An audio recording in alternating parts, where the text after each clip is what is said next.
ಇವ್ರ ಹೆಸರು ನಿಖಿಲ್ ಅಂತ, ಚಿಕ್ಕಮಂಗ್ಳೂರು ಕಡೆಯವರು, 2ನೇ ವರ್ಷದ ಇಂಜಿನಿಯರಿಂಗ್ ಸ್ಟೂಡೆಂಟು. ತಂದೆ ತಾಯಿ ಗೊತ್ತಾಗದಿರೋ ಥರ ಬೆಂಗಳೂರಲ್ಲಿ 10 ರೂಪಾಯಿಗೆ ರಾತ್ರಿ ಎಲ್ಲ ಟೀ ಮಾರಿ ಬೆಳಿಗ್ಗೆ ಎದ್ದು ಓದ್ತಾರೆ. ಬನ್ನಿ ಇವ್ರನ್ನ ಹೇಗಿದ್ದೀರಿ? ಮಾಡ್ತೀರಿ ಒಂದು ಟೀನ 10 ರೂಪಾಯಿ. ಅಪ್ಪ ಅಮ್ಮ ಎಲ್ಲ ಏನು ಮಾಡ್ತಾರೆ? ಅಪ್ಪ ಹೋಟೆಲ್ ಕೆಲಸ ಮಾಡ್ತಾರೆ. ನೀವು ಒಬ್ಬರೇನಾ? ಅಕ್ಕ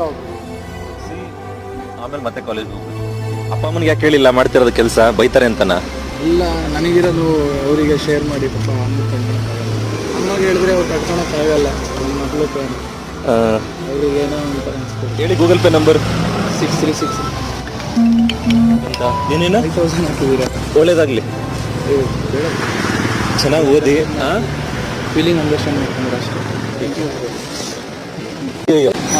ಮುಂದೇನಾದರೂ ಬೇಕಾದ್ರೆ ಕಾಲೇಜ್ ಫೀಸ್ ಏನಾದ್ರು ಬೇಕಂದ್ರೆ ಕೇಳಿ.